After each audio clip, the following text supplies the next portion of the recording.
Now, as it starts right now, the ideals are that priests do not marry, they do not get married, they do not start families.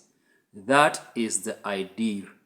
And that is what I grew up knowing until up to a certain point, I started hearing whispers here and there. These are things that are there with us. And unless we bury our heads in the sand. And you know what? When we were in high school, we used to read two newspapers, the Daily Nation and the Standard. And one of those two, I don't want to name it specifically, but one of them, in most of the days, it used to have at least a section of something negative, something to present the church in a negative light. And one of the stories that I was following was of a Zambian Archbishop who was excommunicated by the name Emmanuel Milingo. And I was just wondering, how comes that not just a priest, not a bishop, but an archbishop kind of going against the tide and choosing to do what is not allowable in the church as far as now his vocation is concerned. Well, I was still a high school student, and so I started following this story because of course they were being brought. I don't know whether they wanted me to hate the church or what. When I mean me, I'm just saying other people who are reading, who belong to the church. Now, while still we were Wanalikas, we used to have some seminars. And I remember one facilitator who was still in his formation journey to priesthood,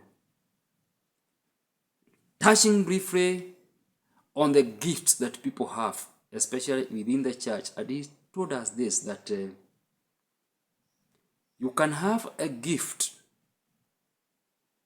a spiritual gift, a gift that can benefit people within the church, but then you are supposed to exercise it within certain or with certain guidelines. And I happen to mention that Emmanuel Milingo has a gift of healing. I was just asking now, why would we be so happy to expel someone who has such a gift to people? Anyway, years later, I came across his book, this one. And this is the man that I'm talking about.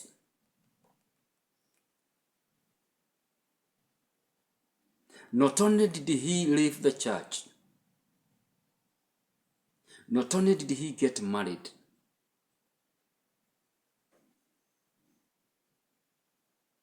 but there are a number of things that are just there if you are interested.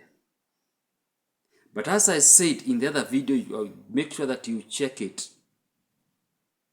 Was this the ministry of healing? More so the soul, which is under demonic and evil attacks.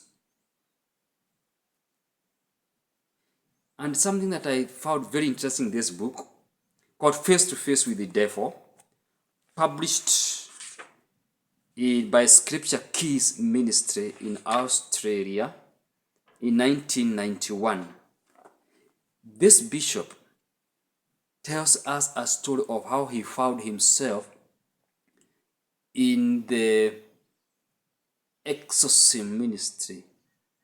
It was not his choosing.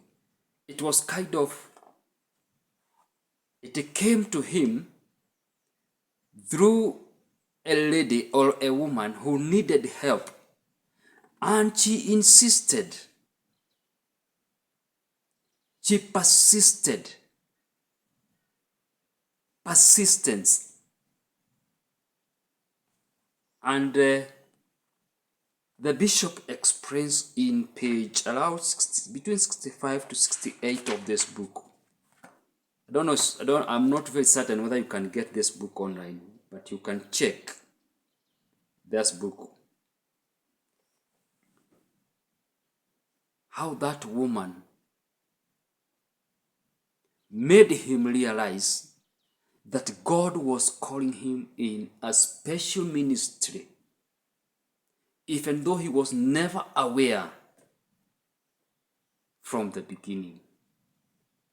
And he laments, just like the other book I talked about. Make sure you go and check that video of Gabriel Emoth.